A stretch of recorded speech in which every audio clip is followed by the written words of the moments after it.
Hey everybody, how's it going? This is the Scrapper Tap Podcast, and I'm Jared Cole. Today I'm going to have a very special guest with me, Sam Fournel, my buddy from Florida with the MMA Church Podcast. He's my Florida insider, and we're going to go over a couple things that we think may happen with the UFC the next couple weeks, see if this May 9th event actually goes on. We have a bunch of different topics in between, and just some MMA talk. I hope y'all enjoy, and thanks for tuning in. Alrighty, guys, so we're going to do another episode here of the Scrapper Tap Podcast with my favorite human being, Jared Cole. Thank you for having me on, brother. How's it going? For sure. No problem, man. Everything's going good. I'm glad you were able to get on today and do a little episode with me. Yeah, man. I mean, we had been talking about it for a while since we did our show together, and I felt the need for urgency. I felt like we had to get it out. We had to get it out. You and I have this thing where we got to stay busy. We got to get stuff done. And so I'm glad that we were actually able to make this happen. For sure. And I'm happy to come on your show anytime. And I love telling dick jokes and talking MMA. No, for sure, brother. And even though there's not fights going on right now, we definitely got some things to talk about and the possibility of fights coming up. So we got plenty to talk about. And I'm glad we're linking up today. Oh, let's do it, man. Let's get into it, man. Bring the sauce, man. Bring the sauce. Let's go. All right. So since we're talking about the upcoming fights or possibility of fights, what's the odds, man? What do you think the chances of May 9th actually happening? Do you think we're going to get those fights here on May 9th like Dana wants? Honestly. Yeah, let's hear it. Fuck, man. I don't think so, bro. I don't think so. I want to, but I just genuinely don't think it will happen. And it sucks. I get you. And it sucks because this is the situation that we're in where we already tried once, right? And the fact that Disney was like, yeah, go put on the show. They were cool with it. But let's be honest. After one state kind of just shutting it down and saying no, if they try to do this again, I just don't see it happening. I see other states kind of following what California already did, and just nope, sorry, not happening. Okay, yeah, no, I get you. I'm like 50-50 on it, to be honest.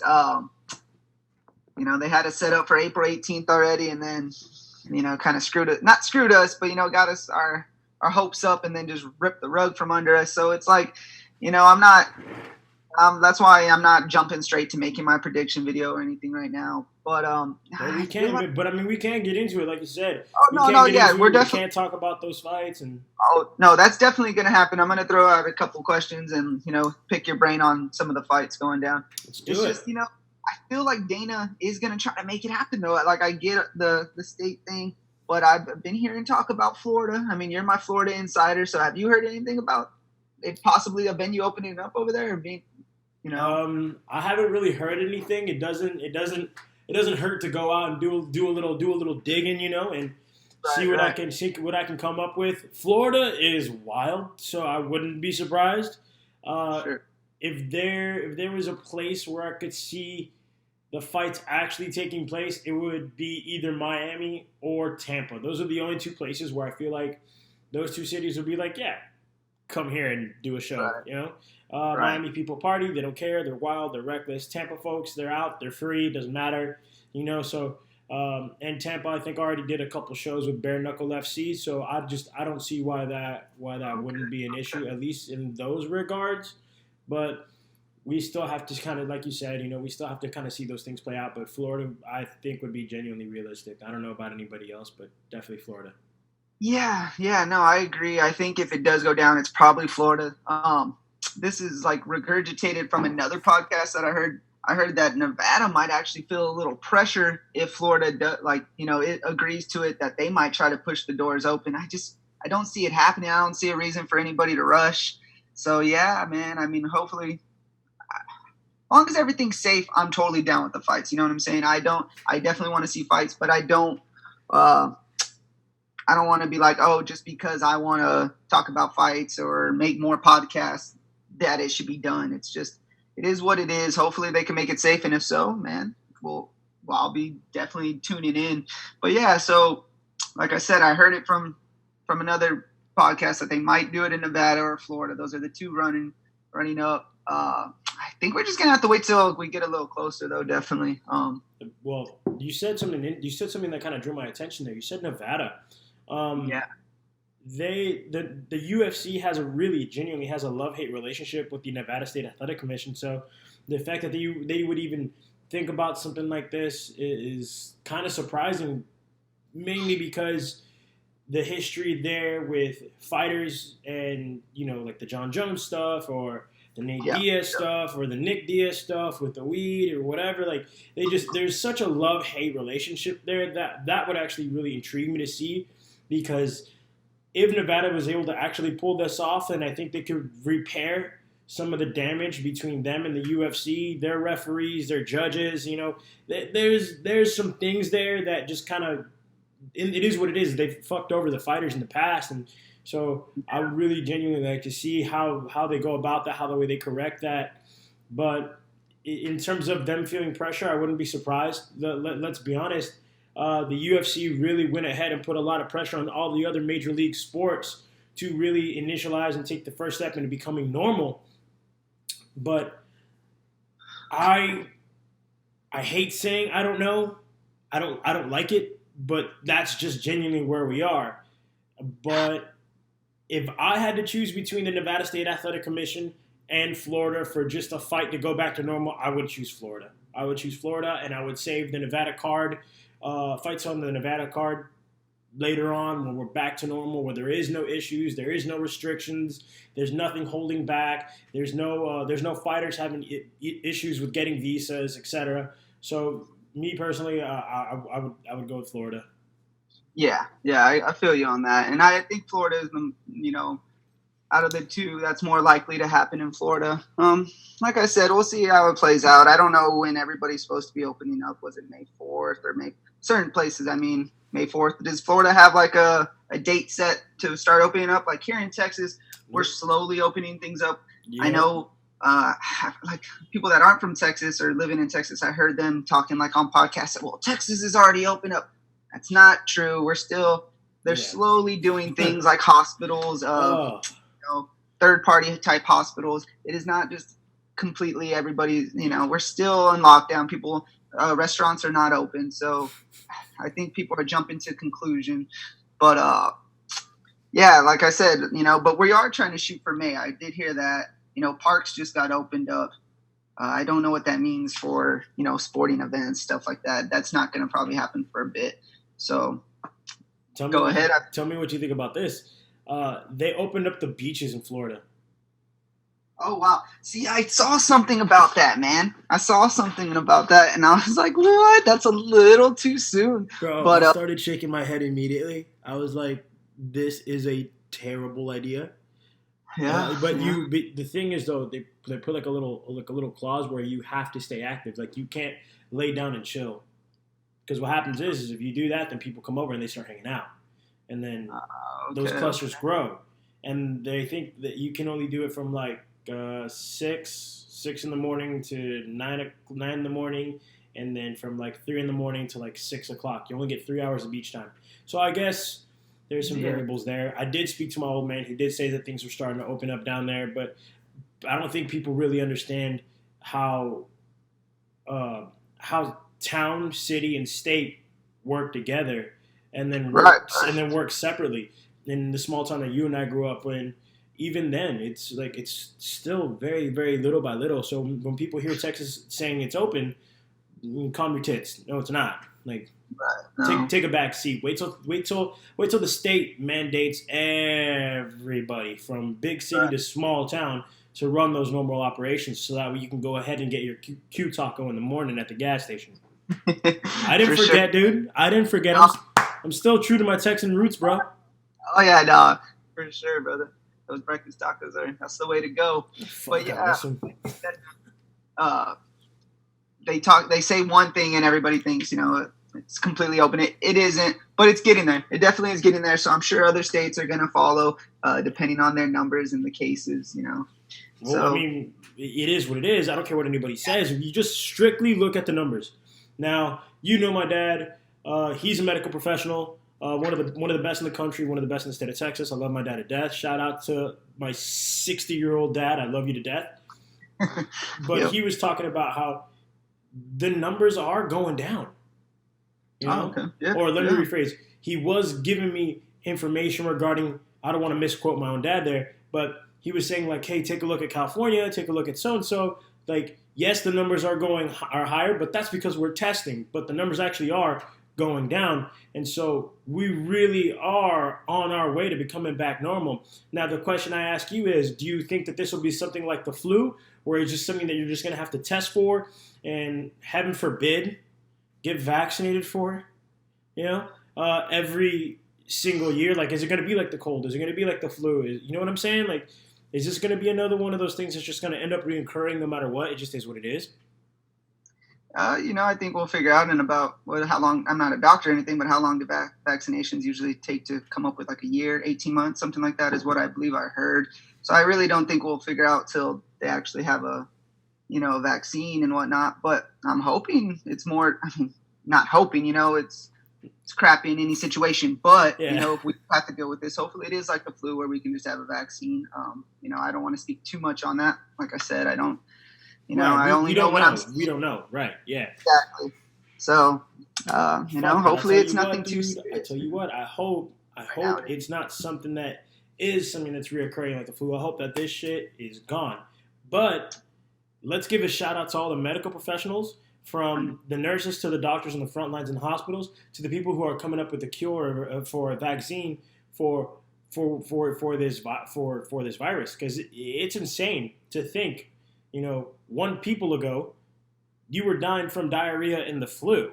Like, Yeah, that's yeah. insane. And now we have insane medical advances to where survival rate from cancer to even this, like, it's going up. It's increasing. Our medical advances are absolutely insane. And to kind of go like on a side tangent, you know, if there was any era I'd want to live in, I'm thankful I get to live in this era for all those medical reasons. Because if you got sick, you were fucked. That's it. It's over. It's it. You were like, hey, I'm dying at 40. Have a great life. Like, it's over. You Oh, know? for sure.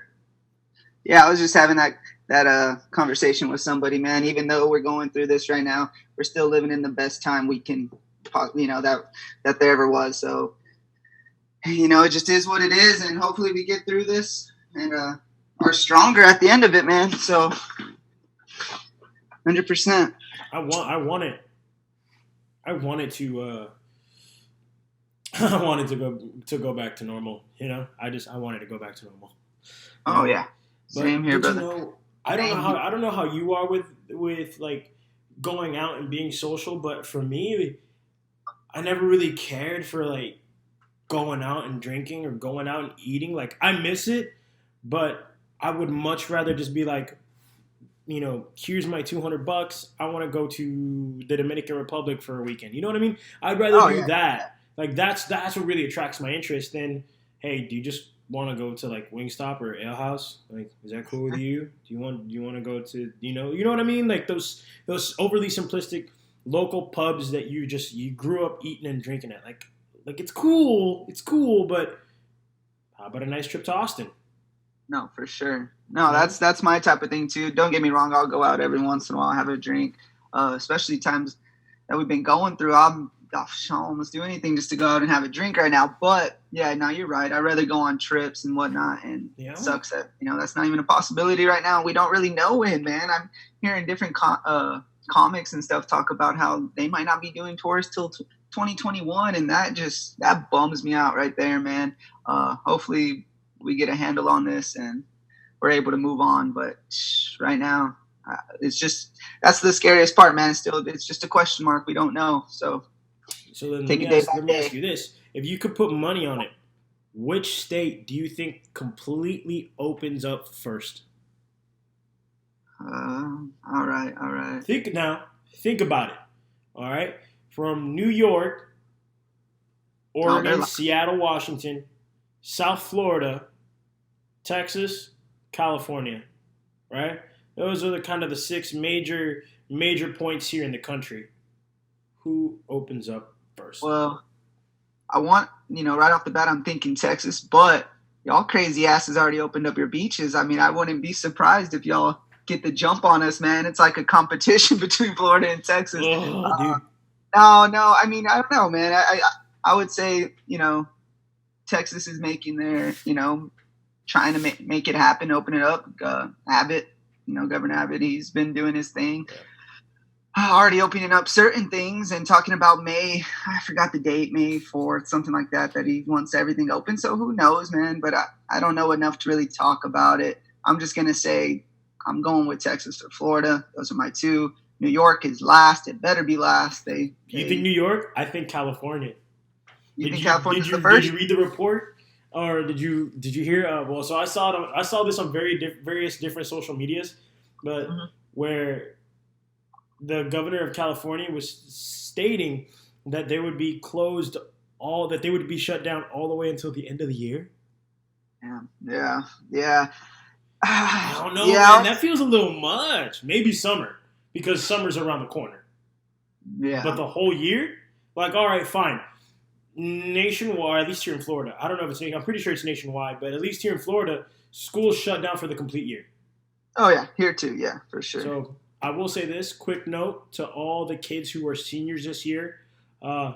Sorry that you guys don't get to have those ceremonies, those graduations, those parties, those memories, those relationships, those friendships, all those things that you guys wanted to do. My heart goes out to you guys. That's kind of a bummer. I enjoyed my senior year for what it's worth. Even though some of it wasn't, some of it was in Texas and some of it, the rest was just here in Florida. Just shout out to those kids. I feel bad all the way around. Oh, for sure, bro. I literally just had that conversation with my girlfriend. I was reminiscing, sports, and it's just like I can't imagine them telling me, guess what? You don't got your senior year. Yeah, that would just be a bummer. Just not even just because of the games or anything, just memories in general. Yeah, it's a bummer, bro. And, honestly, I wonder how I'm sure maybe they have an idea or what they're going to do, but how is that going to affect people, working on a scholarship right now? Like, an athlete Dude, that's a great question. That's a great question.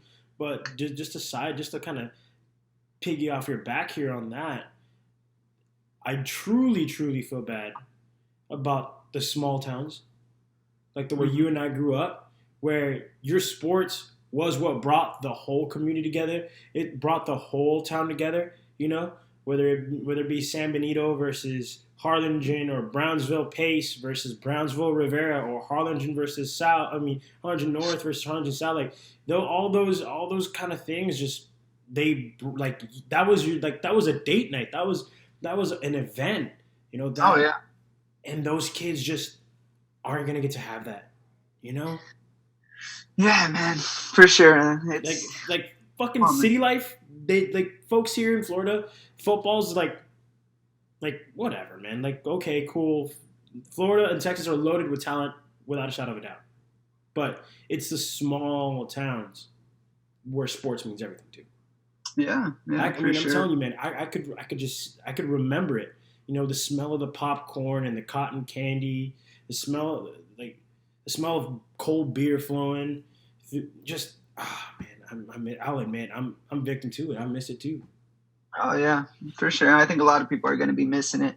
But man, I also heard this something about college. I think I heard it on Brennan Schaub talking about it. How colleges were gonna possibly do 2 seasons in one next year. Something about that, like play their football season and then have to take, or I think it was football. Maybe he was talking about another sport, but play a season, take a month off, not more than a month and a half, and then jump right back into another season. Can you really see that happening? Fuck no.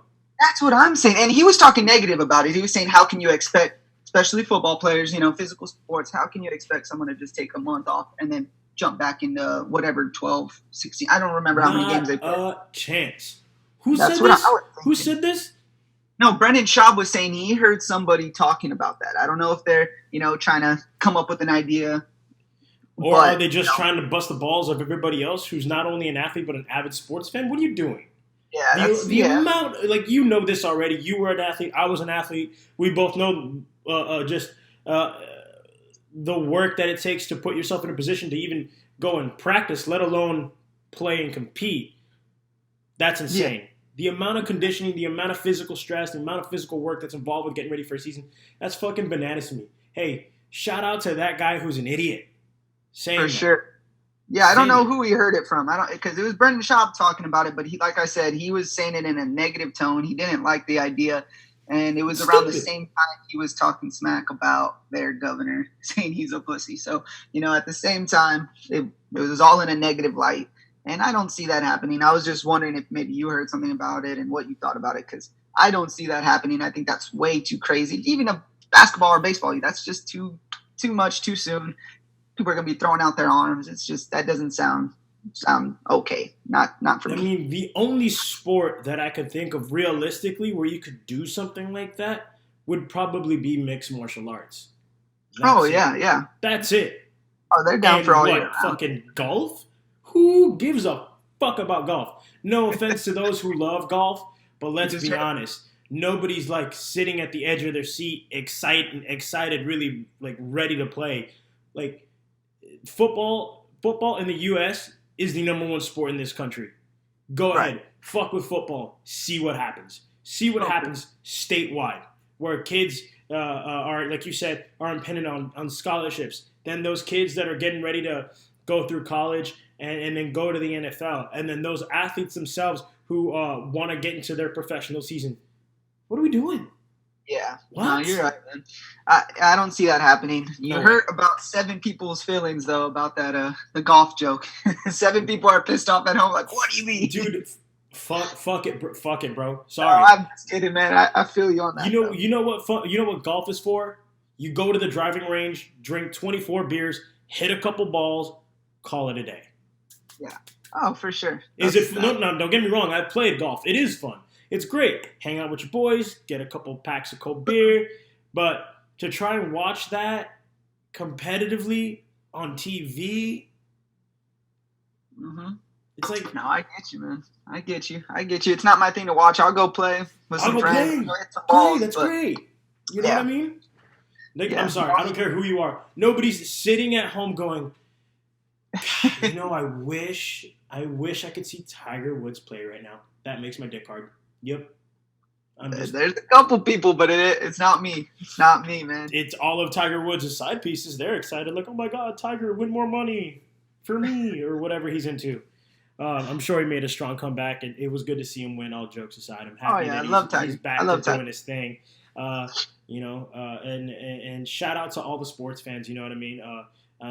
Even though golf isn't our thing, shout out to those who put in the time, put in the work to go and make a career out of that. But it's still probably the second most boring thing to watch. Behind baseball. It's literally, I'm sorry, dude, what's more boring? Watching baseball? Watching golf? You're talking to someone that loves baseball. So do I. You know my answer. Fun to play. And I hate when people say baseball is boring or I don't, it's because you probably don't get it. You think they're just running around a field. You don't get it. Running around the field. It's fun, okay? It's just like mixed martial arts. There's an art to baseball, and not everybody can do it. You got to put in that time. So I enjoy watching some baseball. But let me ask you this. Could you watch 182 games? Well, I've had the baseball package. I'm not going to say I watched all. There it is. But I watched the damn lot. If the Cubs are on, if the Chicago Cubs are on, I am watching them. Other than that, yeah, you can miss me until playoffs. Me too, bro. If the Red Sox and the Cubbies are on, I'm down. That's my shit. Yeah, for sure, bro. Hey, man. Getting back onto the mixed martial arts. So what? I'm sorry, changing this really quick, but what did you think about Tony Ferguson, man? Still making weight for the 249 card. Oh, I love it. I fucking love it. I love it. About a competitor. Man, there's so many different angles that you can take on this, but the first one that comes to my mind is professionalism. Oh, yeah. Hey, all you fucks who don't make weight and miss weight constantly. I've had to do it before. It sucks. It's absolutely brutal. It's not fun. It's very debilitating. It's very draining. It's very fucking exhausting. It's not healthy at all. Yeah. But it's one of the demands of your profession as a professional athlete. When you start calling people out, and then you go ahead and here's your contract for this fight, and then you sign, and it says your name, your opponent, weight class, sign and date the bottom. When you're doing that, you're making a commitment to not only your ability as a professional, but your commitment to the sport and its fans. Because every time you miss weight, not only are you taking money away from yourself, but you're also taking away from the anticipation, the intrigue, and the excitement of two people coming together in a steel cage to perform and entertain us. So get it the fuck together. I loved it. I'm a fan of Tony Ferguson. I appreciate everything that he's done with the ridiculous fight streak. I love that he's overcome certain mental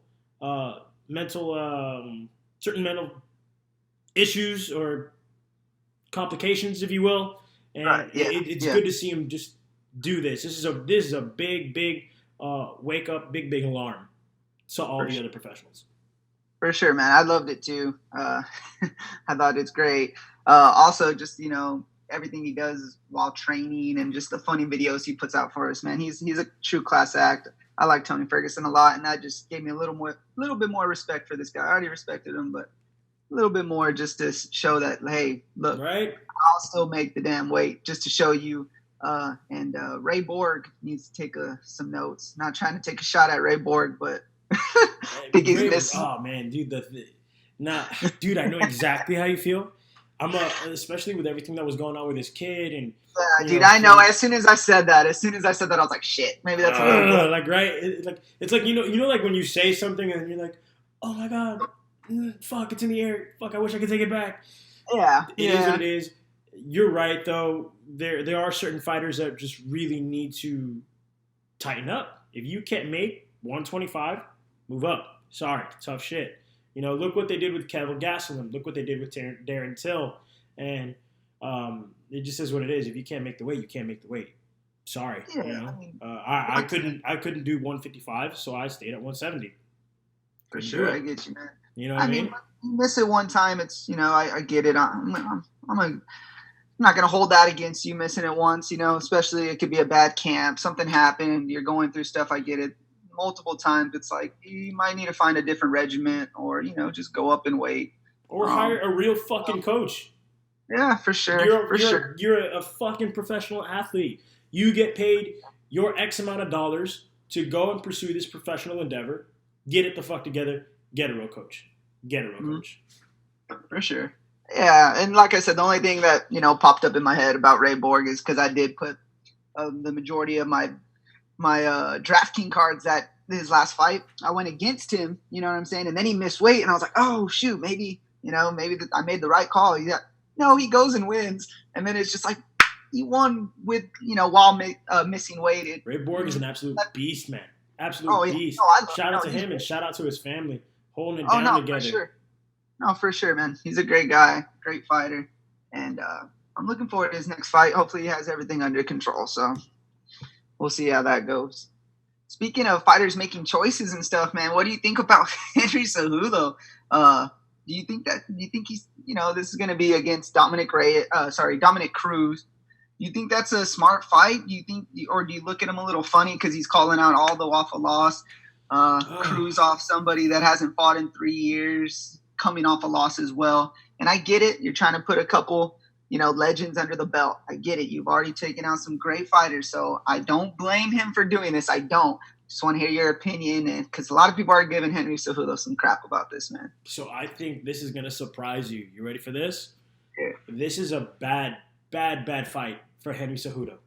Bad matchup, huh? This is a terrible fight. Say what you want about Dominic Cruz, but what's Dominic Cruz looked like when he fights? Healthy, ready to go, efficient, fresh. If you watch his last loss, it is what it is. But he was still landing shots. He was fluid. He was active. He was healthy. He was mixing in takedowns. Not to mention, Henry Cejudo isn't the only guy who can grapple and wrestle and put combinations together. Dominic Cruz does everything that Henry Cejudo does, just way better. Way better. And in terms of putting everything together. Now, as a 100% pure wrestler, I will hands down easily give that to Henry Cejudo. He won an Olympic medal. Just one of the greatest athletes of our generation. I don't care what anybody says. With what he's been able to accomplish in this short span of a career, and then don't get me wrong, what he does make you cringe social media wise, but as an athlete and as a person, it's not like he's doing blow in the back, hanging out with homeless dudes at 4 a.m. shooting guns in the air. Sorry, John Jones. But I think this is a bad fight. Not to mention, Dominic Cruz is the kind of fighter that can move forward, move back, move left, move right, knows how to slip under, counter, and throw punches. He's also faster than Henry Cejudo in every other area. I think this is a terrible matchup. I think this is worse for him than him fighting Aldo at 35. Oh, I agree with that. I think it's a tougher fight. I was definitely leaning all Henry Cejudo against Aldo, to be honest. I think we all were. And nothing against the legend that Jose Aldo is, man. But it's tough when you've been fighting as long as you have like that, and then being able to compete at that high level for so long, and then he's been able to put wins together. But let's be honest, when Conor starched him, Jose Aldo really wasn't the same after that. Oh, for sure, man. I hate seeing how do I say it? I hate seeing the fall of a fighter like that after something that tough. Yeah, man. Of course, he was a killer for a long time. He still is, but I mean, he was dominant. Almost to the same level. Obviously a little different, but Anderson Silva type of thing, man. He went on a long run, just no one can touch him, and then here comes Conor and one left, I believe it was a left, and changes the game, but it comes with age, man. That's this sport too. I'm never going to tell a fighter what to do or tell them, oh, you should walk away after a certain point. It's in their blood. It's their lifestyle. I did not expect him to retire even after a couple other losses. It is what it is.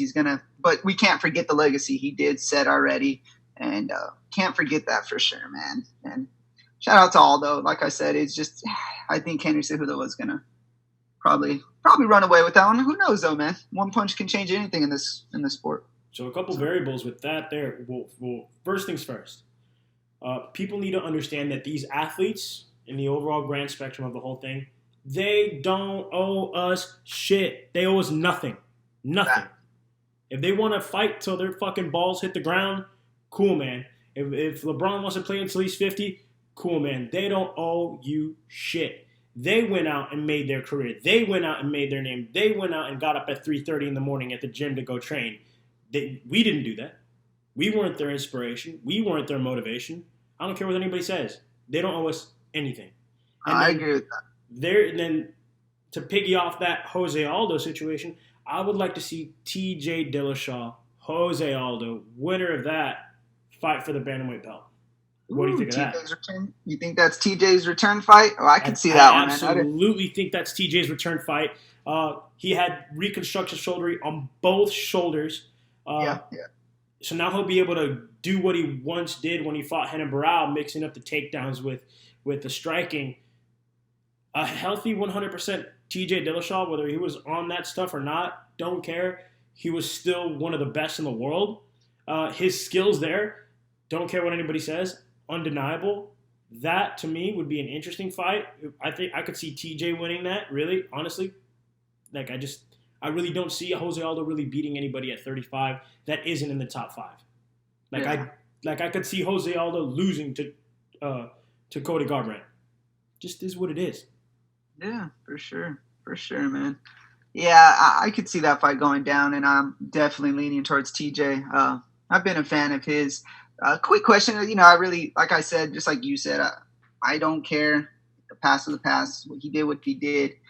Do you think he was doing that since day one, or you think that was just to cut that weight? What you think, man? Just simply yes or no. I'm not going to hold it against him or anything. I'm just curious about it. I think he was just doing it just to make that weight. Really, sincerely. Yeah. I mean, don't get me wrong. He naturally walked around at 140-something pounds, so it wasn't really that. It wasn't what he used to, where he'd go from 55 and 60 to 35. I think it's a little different, and I think something about hitting that 125 mark. If we take a look at that weight class in its entirety, there's a plethora of fighters that struggle to make that particular weight class. So there's something kind of eerie, kind of funky with it. Like if you really aren't Demetrius Johnson small, Yeah. Yeah. I genuinely see that as a legitimate struggle. You know? Yeah, for sure. Here's a guy that I absolutely loved, but I felt like should have never fought at 145 pounds. Chad Mendes. Oh, okay. Yeah, man. Yeah, That's a dude, guy who should have been at 35. Yeah, 125 is just too draining for a lot of these guys. Like you said, unless their frame and stature's actually right around 130, 135, I guess 142, you should not be cutting that much weight. There's no way that's going to help. I just see that way too draining for a lot of these bigger guys. That's why they got 135, and I don't know, man. I guess that's also why a lot of people, think less of the 125ers. But, man, if you're a true stature, that's your weight class. And those are fun fights, man. Those are fun fights to watch. I'm not one of the guys like, bigger the weight class, then I'll watch them. No, it's, it's all an art from everybody, man. It's all interesting to me, yeah, 100%. For sure. So there's this fighter. Her name is Claudia Gadelha. Huge fan, absolutely love her, phenomenal athlete. But a fan kind of posted a question to her social media and asked her, would you ever fight at 125? And her follow-up reply was, I'm too small for the weight class. People need to realize that is certain guys are just too small for the weight class. Yeah, that's it, man. That's it. In this case, TJ Dillashaw, he's a little too big for the 125-pound weight class. How Henry Cejudo made 125, I have no fucking idea. Because that dude is a tank. He really should sit at 135. Could he go up to 45? I don't know. Mendes really fought in an era and in a time where his abilities to grapple and wrestle and strike just excel. Now, if you look at the 35 and 45 landscape, that's not the case anymore. Really, you really don't see that anymore. Yeah, I mean, hell, look at the championship at 145 pounds. Alexander Volkanovski, is he a wrestler? Nope. He's a stud, and he's a fucking stud. And hey, man, I can't wait if they do run it back. Him and Max. Oof, I want to see that one again. I think that's the only fight to make right now. Yeah, you have to. You got to give Max his immediate rematch. You have to. Sugar Sean O'Malley needs to win another fight or two more decisively before we can even think about plugging that guy into the 145-pound belt. And then outside of that, like Brian Ortega, the Korean Zombie, that fight still kind of needs to take place. That needs to kind of sort itself out. But aside from those three dudes that are inside that top five, Sugar Sean O'Malley, I think, has the furthest to go right now. And that's the other thing, too, about this sport. In order to move up in those rankings and in order to get those title shots, you have to win decisively. Right. Yeah. No, I love Sugar Sean O'Malley, but isn't he a bantamweight? Isn't he fighting 135? He's a featherweight. Pretty sure he's a featherweight. Let's find out. I think he's a 135er. Let's do it. Let's find out right now.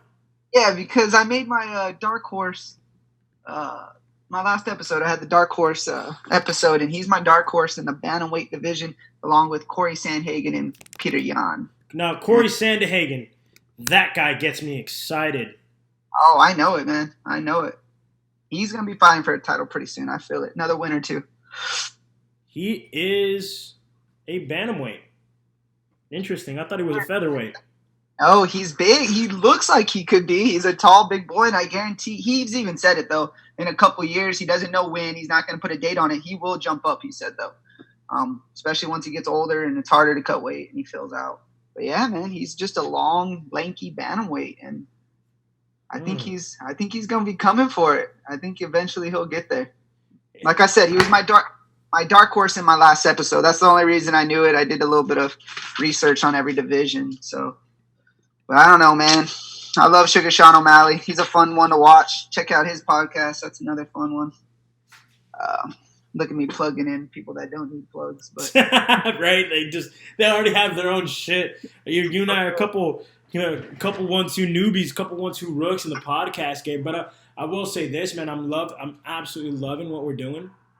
For sure. For sure. because this this this is something that's ours, that's our own. You know, they've got podcasts for folding napkins and making fucking cupcakes. Tell me a couple 1-2 dicks can't talk a little shit, a little bit about sports and MMA or life or whatever. I don't know about all that. You know what I mean? No, for sure. We're just doing what we love, man. That's how I felt about it, man. Something I get to, just have fun with, talk about something I love and it's mine. So at the end of the day, I don't care, man. I enjoy it. I'm going to do what I enjoy. So, and well, a lot of people don't know how much work goes actually into this. Like, I could be here all day. Like, this will take up all of my time with editing and I know I said I don't edit, but I like to touch up things, like to clear up some things. I like to enhance my audio here or whatever the case may be. right. And then just trying to get sponsorships. That in itself, it's a fucking pain in the ass. But I'm glad that you and I were doing the damn thing. Oh, for sure, brother. For sure. Yeah, man. Just let's do like a little recap though. Just a quick little recap of this May 9th card, man. I don't know if you're looking at the list. I have it right here. No, I'm not. Go ahead, fill me in. Take some names off. No, so my thing is, I was just gonna ask you maybe like your top 3 fights. So, let me go through the list. Here's a couple of them. I don't know. I'm sure you heard yesterday Amanda Nunes and Felicia Spencer's off. Did you hear that? Yeah, man. Amanda Nunes said it's too short of a camp. She doesn't want to do it. Which in my eyes, it's just probably meaning she can't have her full, all the people with her that need to help her. Maybe cut weight. That's the only thing I'm thinking of. I don't think she's, damn well she's not afraid to fight Felicia Spencer. Even though Felicia Spencer's she's a beast. But I think it had to do with something with weight. Maybe, Amanda Nunes, she's not small, bro. So maybe she just couldn't get down to the weight in only a couple weeks. She doesn't want to do that to her body, maybe. I don't know the situation. It didn't say an injury or anything. It just said she pulled out due to a short camp. So let's just call it exactly what it is. It's a champion doing championship shit. Yeah. It's her setting her terms. It's her making the best call that would allow her to be the most successful. So, no, I don't blame other her. fighters, though, should take notice of this. Don't feel like you have to fight if you don't feel like you won't be able to perform your best. UFC or not, don't care. If you feel like you can't perform at your best, sorry. Don't get me wrong. These guys go into fights not always 100% with injuries, etc. But if you genuinely feel like you can't even go out there and step into the ring, man, just don't do it. Just don't do it. No, 100%, bro. So, I'm not holding anything against her. I was just informing you that, that one got called off last night. But, we still got 2 title fights on it. And I kind of feel like, I'm not saying this will happen, but I know somebody that will step up and know it's not a title fight or anything. But on Twitter, man, they're going back and forth. Sugar Sean O'Malley and, man, I'm blanking on the name. He was supposed to fight him before he got his suspension. It was right when he got the suspension. Ricardo, not Ricardo Lamas. He's a featherweight. No, his name's Cheeto. I'm blanking on the last name. I know who you're talking about. Yeah, Cheeto Vera. He's supposed to fight Cheeto Vera, I believe. That's who it was. And, Cheeto Vera didn't like that. That fight didn't happen, even though they found a replacement fighter. Well, now that he's back, something happened on Twitter, man, and they're chirping at each other. And Cheeto Vera was basically just, tweeting out, find me a fight, put me on 249. He's been doing this for a couple weeks. He wants to go at it again.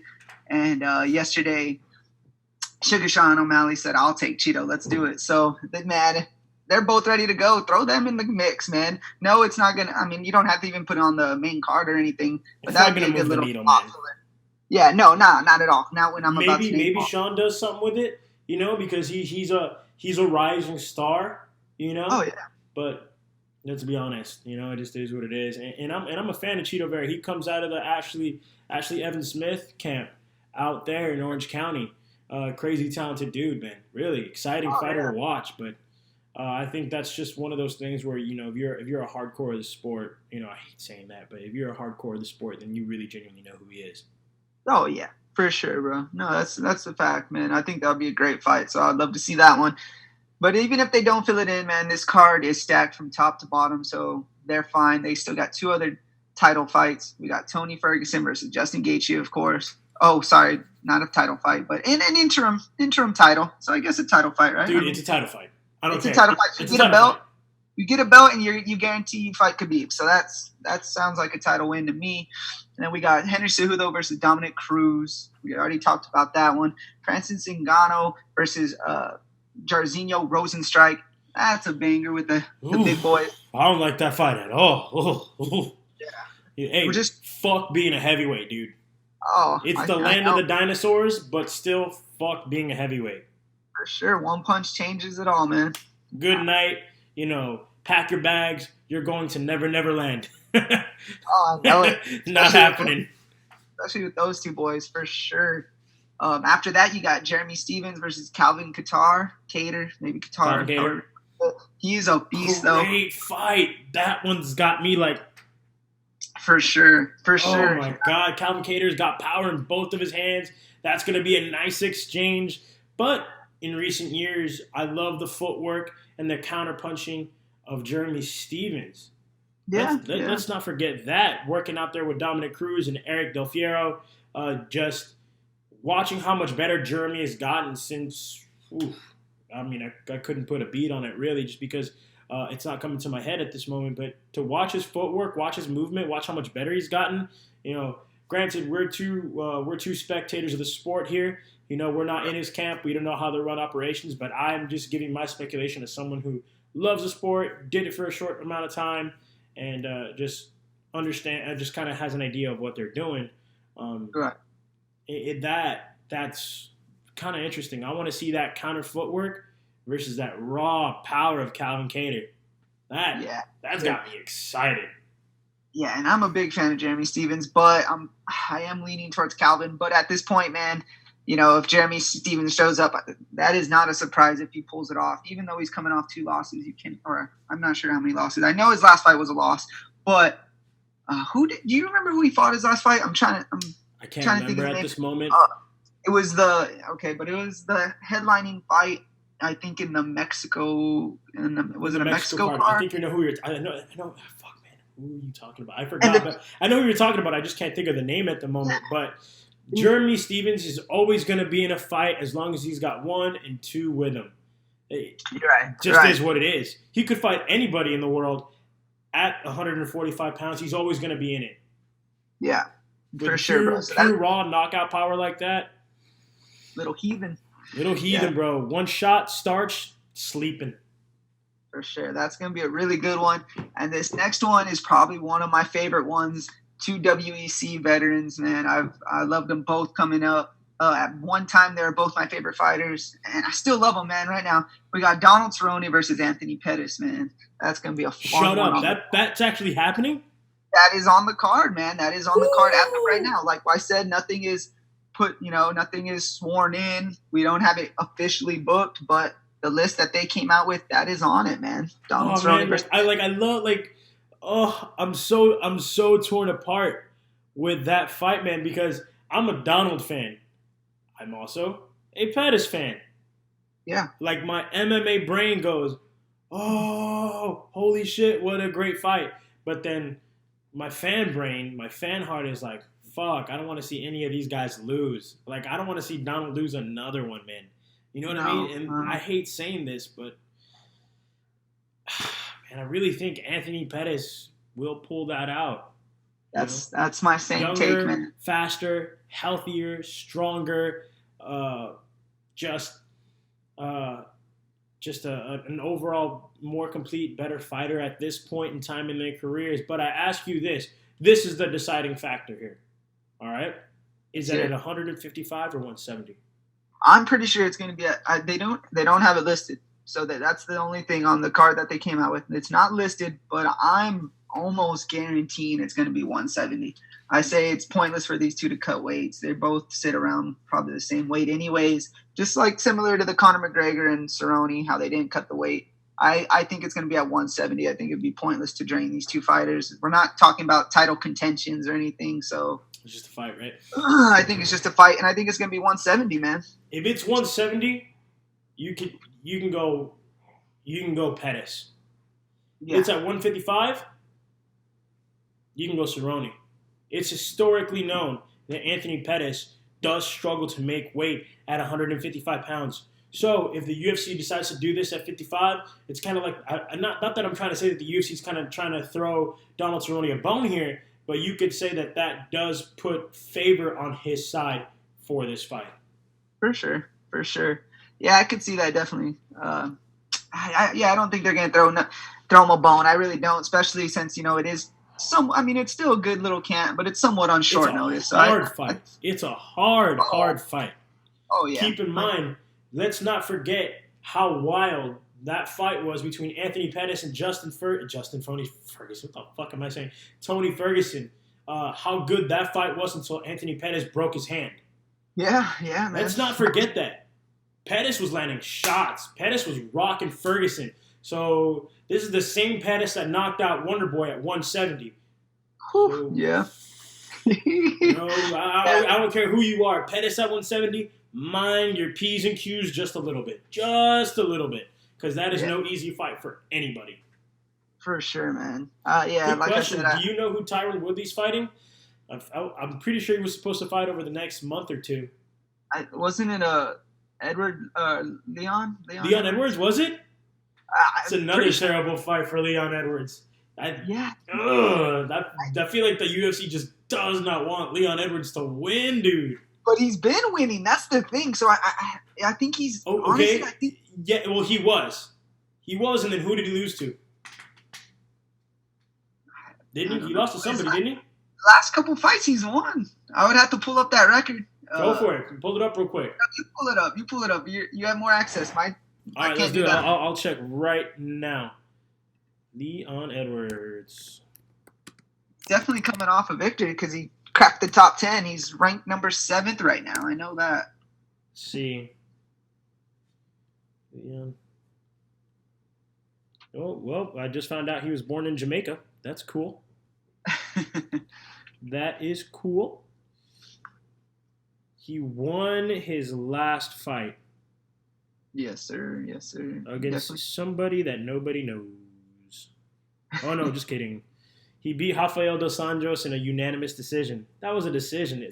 I'm looking at his last fights now. Decision, unanimous decision, split decision, unanimous decision, TKO, unanimous decision, submission choke, and those are his last 5-6 fights. They've all gone to decisions. That's a terrible fucking fight for him to take on Woodley, bro.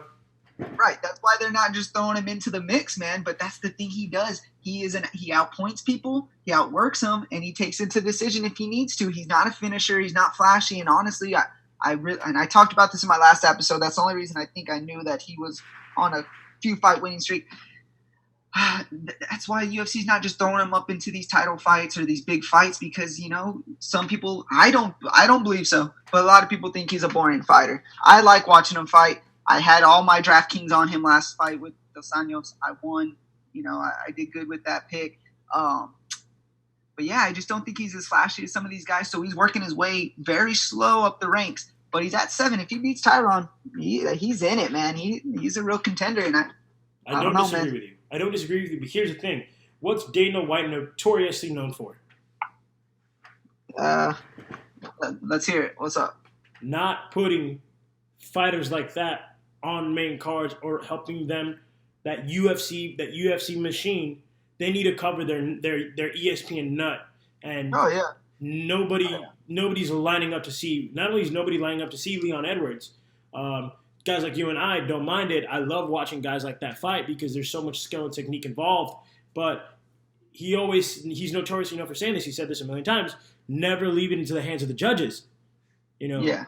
Don't get me wrong. Other analysts and other MMA experts have said otherwise. That because that's what they're there for. That's the judge's fucking job. I get it, but nobody's gonna want to watch a guy who goes decision,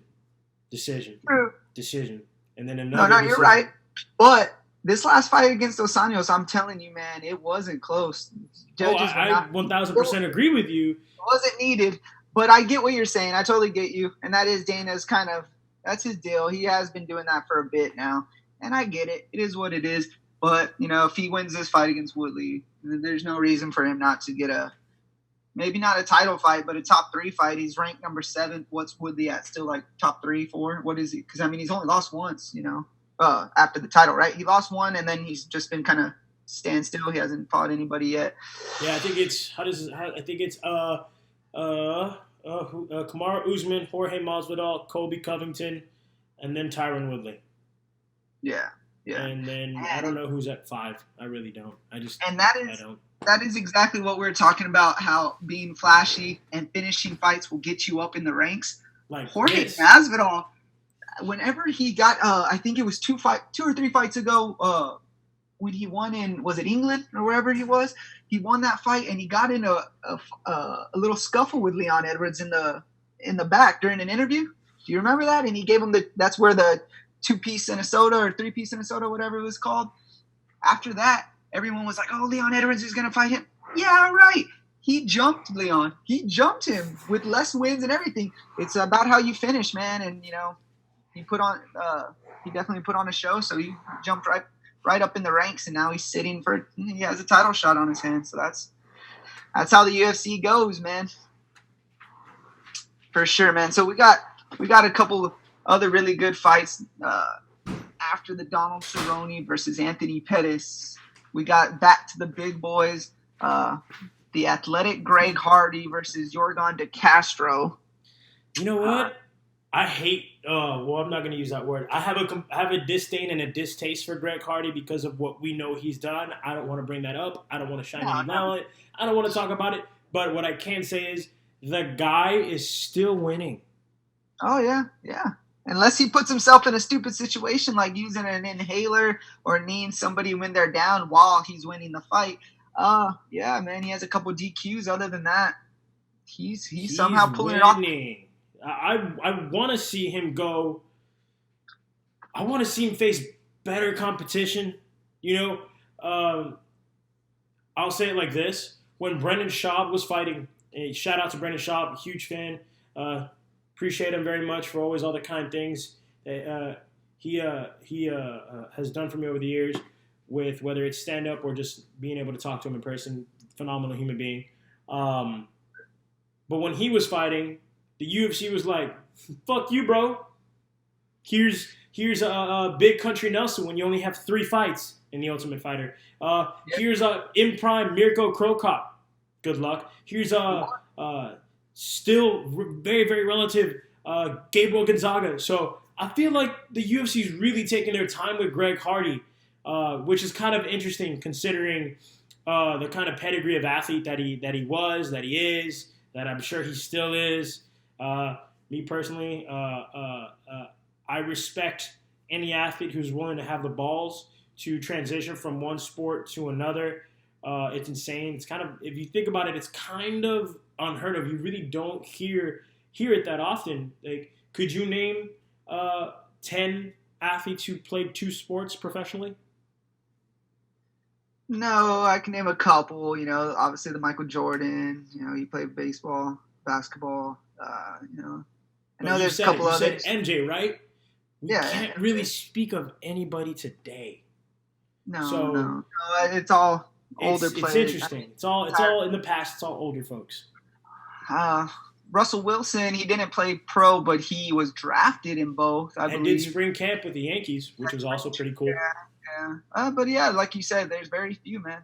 You got to be an all-around, a really great athlete for that to happen. So all I know is he better be able to bite that mouthpiece, because if he wins the next 2, and if Curtis Blades loses his next fight, that's who I see next.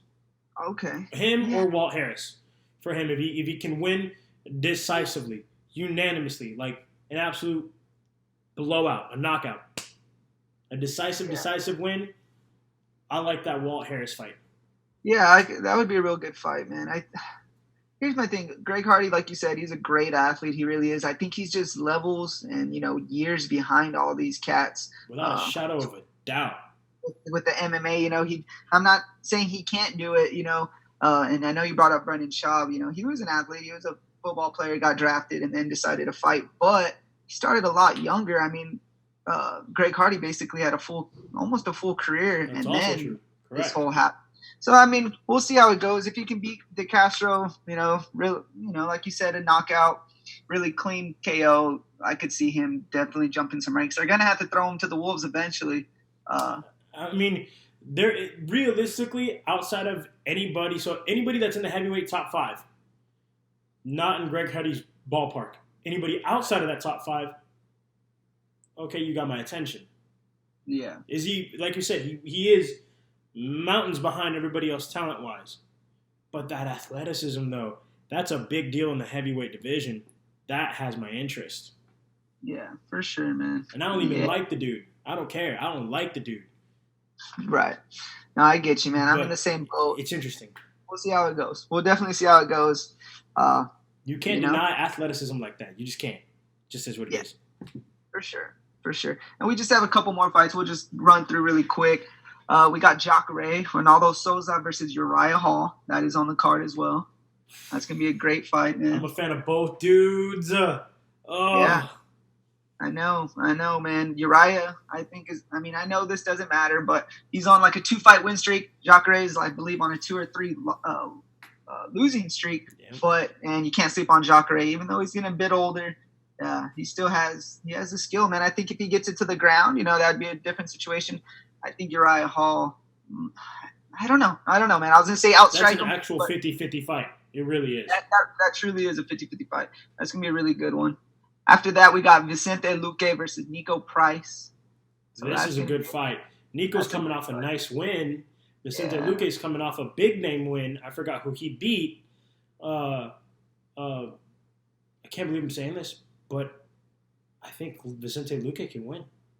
Oh, no, I think so, too. And I think he was on a little streak, and then I think not his last fight. I believe he did win. Vicente did win his last fight, but I think he lost one before. Maybe I'm mistaken, but I think he was a couple fights away from like being in a really big position, man. Like cracking, maybe I don't know. I don't even know his rank. I don't have it up right now, but he was there, man. And Nico Price is a killer, like you said. He's coming off I think it was that up kick knockout, right? He had that crazy. So his last fight at UFC 244, he lost to Stephen Thompson. But that's what it was. He beat the split decision with Mike Perry. Which I don't think he won, but screw it. Maybe I had all my money on Perry. Maybe that's why, my DraftKings and everything. But, man, if it wasn't for that last-second knee, that freaking reshaped Perry's face. You remember that? His nose sticking off the – I don't know. That was a really close fight, so I'm not going to say it was a robbery, but I thought Perry won that one. I did too. I really did too.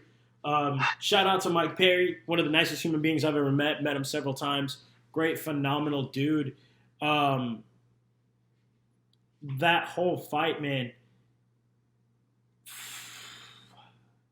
And then him losing to Thompson. If he would have beat Thompson, notice though that fight was a unanimous decision. If he could have pulled that out of his ass, we're talking about him arguably just outside the top 5 at welterweight. That's what I was saying, man. He was on a run, and I'm not saying he can't get back there, but yeah, he took a tough loss, and we'll see how it goes, man. Nico Price isn't a slouch either. So. No, but he's got to win decisively. He has to win decisively. Like, it has to be a blowout.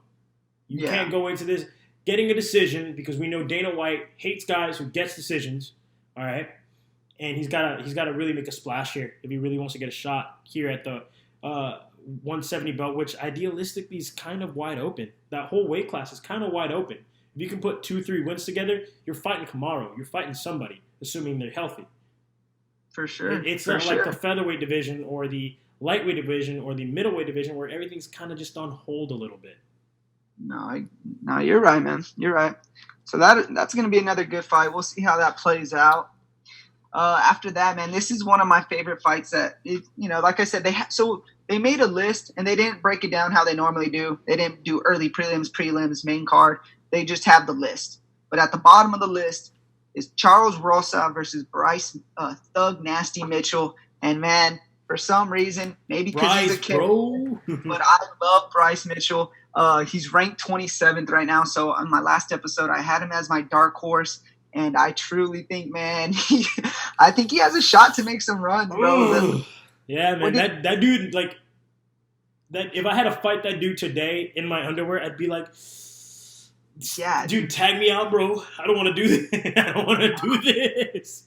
for sure, man. For sure. He's a tough dude, and I think his last win was like, what was it, a twister? What was the submission called? It was nasty. I can look it up right now. What was his name? Bryce Mitchell. Doug Nasty Mitchell. I think this is also the same dude who had a drill bit going to his balls. Yes, sir. That's him.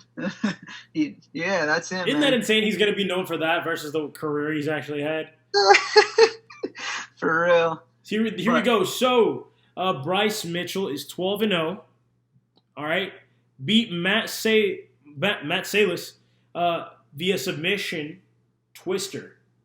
Yes, sir. The second twister ever done, I believe, in competition or in the UFC. I believe that's what it was. Second and third. So, I mean, man, he's not a joke. He's not a slouch. And he can bang, too. But now you see him doing crazy submissions. Let's see. What weight class is that at? I believe he is Featherweight. Let me see. He's a featherweight. Yeah, featherweight. So, man, that's going to be a fun one for sure. I like Bryce Mitchell. I'm rooting for him.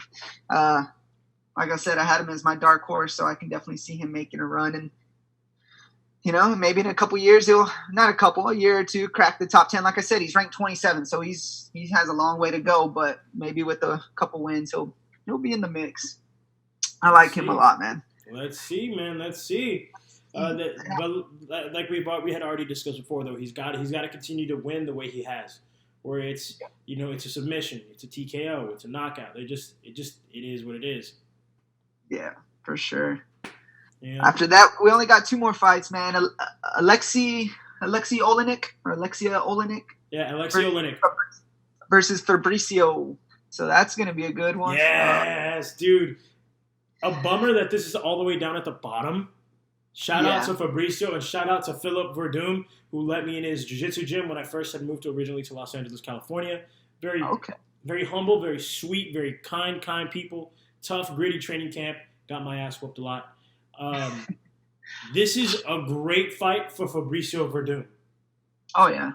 But tell me that this isn't the UFC kind of like, hey, Alexei, you're kind of winning here. Weirdly, but you're winning. If you beat him, if you beat Fabricio Verdum, we might be able to do something for you. Tell me that doesn't seem like that to you a little bit. It does, because the last couple wins he's had, I didn't take. Like, I'm not saying I doubted him, but he wasn't my pick. You know what I'm saying? I think he's been choking people out. Dude, he's nobody's pick. Nobody expects this man to win. It's true, man. It's true. And he's been choking people out and showing me, like, yeah, don't sleep on me, man. So, and I know this is a step up in competition, but at the same time, I'm like, I don't even know. I don't want to sleep on him. And then he does the same damn thing and make me look silly. But Fabricio, that's a different level. So we'll see how that goes, man. If he pulls that off, he's in the game, man. It just makes you not want to bet against him because of what he's done. But healthy, 2 years off, 100% healthy Fabricio Verdum. Remember, he's only coming off of that loss to Stipe. Yeah. So he has had all that time to get healthy and fine-tune his skills and get healthy. That's true. That fight doesn't make my dick hard, but I tell you what, I'll pay attention though. Oh yeah, I'm definitely paying attention to it. That's gonna be, that's right. They're both heavyweights, right? You said Stipe lost. Yeah, that's his last loss is to Stipe. Yeah, that'll be a good one, man. We'll see how that plays out. And the last fight, at least as of right now, things can be changed. Fighters can fall off just like Amanda Nunes did, but we got Carla Esparza versus Michelle Waterson. This is a great fight for Michelle Waterson. That's what I'm saying. I don't know what kind of shade they're like. I don't know if they're trying to just bury Carla, but they keep giving that girl fucking monsters. Monster after monster. She's coming off a win. I do believe that. Let me reconfirm that with you really quick here. Go ahead. But it definitely seems like they like Michelle Waterson, man. Shout out to Carla Esparza. She's only a couple of years older than me. Hey-o. She beat Alexa Grasso, majority decision. And then before that, she beat Vierna. I can't even say her last name because I just don't want to disappoint her. But Jenny, though, fuck that, I can't say it. But she's coming off a big name, technically a big name win for the female division. I don't like saying that, but she's not a nobody. There. She's a known fighter. People know who Alexa Grasso is. Tough, gritty, great hands, mixes everything together really, really well.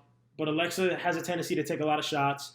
That's a pretty decent win there, but I do think this is a terrible fight for Carla. I really do. Michelle Watterson has just gotten so much better. Just is able to put everything together so much better, and the takedown defense has also improved tremendously. Yeah.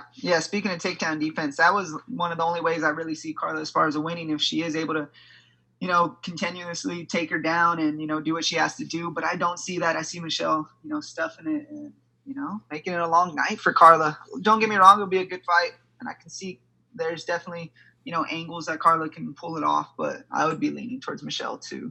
I am curious to see one thing, though. Because I didn't get to really watch that Alexa Grasso fight, and I didn't get to watch Carla before, I wouldn't be able to really give you an analysis of how the way she performed, where her footwork is, and all those fight details. I haven't been able to watch it, but I wouldn't be surprised to see if Carla Esparza got better. She's a part of that Felice Herrig, Ashley Evans Smith, Cheeto Vera MMA camp. They coach and preach and teach excellent footwork, excellent boxing, sprinkling in some wrestling in there. I know Ashley Evans Smith, she's been working a ton on her wrestling, so Carla has to continue to really elevate that room, elevate that training room and that training camp. But I'm curious to see if her hands got better. Yeah, no, for sure. I mean, there's always room for improvement, so we could see that, man. We can see that happen. And I don't know their rankings, but I think they're both in the mix. I'm pretty sure top 10 for both of them. So this win, it could be a big win for either one of these girls. So. Big win. This is the kind of win that can put you back in. I want to say Michelle Watterson is in the top 5, but this is the kind of fight that could put Carla Esparza right back in the mix again. Let's be honest. As long as Joanna Jędrzejczyk isn't the strawweight champion of the world, Carla Esparza has a chance to win that belt. It just is what it is. Oh, for sure, bro. And that that's what UFC has posted for their targeting May 9th return. So that's a quick little breakdown. No picks or anything right now. I'm still going to do a little more studying. We still got plenty of time for that. But that's a little breakdown, and I think it's going to be a great card if we're able to actually get it. Like MMA gods, come on, make it happen. Put it on Fighter Island. Put it on Fire Island. I don't give a shit. Just make it happen. I don't care where it's at.